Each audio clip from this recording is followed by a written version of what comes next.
கோரிக்கை வைக்கிறேன்னா சீக்கிரமா உண்மையான குற்றவாளியை கைது செய்யணும்.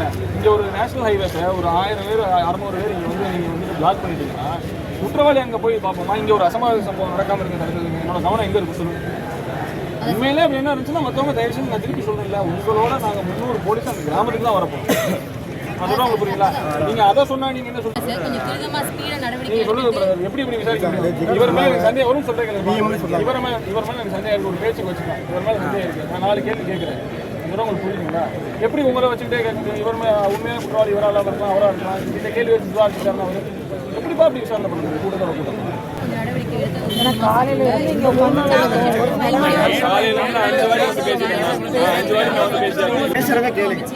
கொஞ்சம் எதுக்காக வந்து நிக்கிறோம்? அந்த பொறுப்பு நீதி கிடைக்கணும்ங்கறனால தான். நம்ம இங்க வந்து எது தப்பு இல்லையா? உண்மையா தான் மரியாதை வந்து நீங்க கலஞ்சி போய் சொல்றீங்க. கூட்ட டைப் பண்றாங்க நீங்க.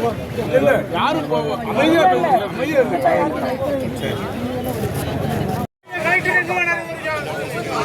எங்க போனா நிக்குங்க. 11 மணி நாளைக்கு யாருமே வரல. ஒரு கோடி அந்த பிள்ளைக்கு இழப்பீடு வாங்கி கொடுப்போம். எல்லாருக்கும் அதான் பண்ணிருக்கோம். அதை பத்தி யோசிக்க சும்மா நம்ம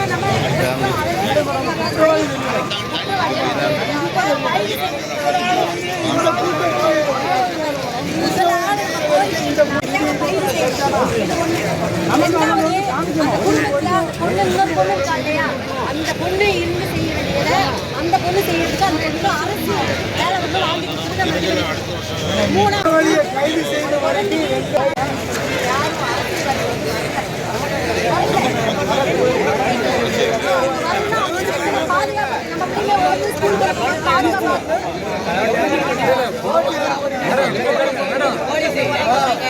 பொதுமக்கள் மட்டும்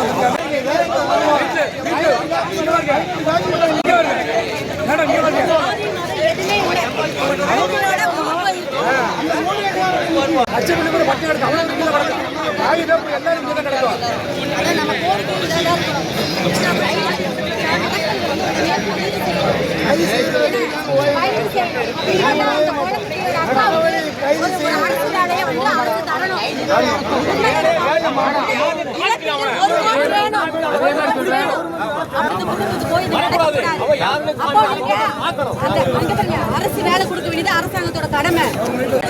என்ன பண்ணணும் அண்ணே உயிர் வராது. நீங்க கோடி இல்ல 10,000 கோடி இருந்தாலும் கிடைக்காது. அடுத்த பிள்ளைக்கு ஒரு நீதி கிடைக்கும் இல்லையா? இது பிள்ளையா தான் இருக்கணும்.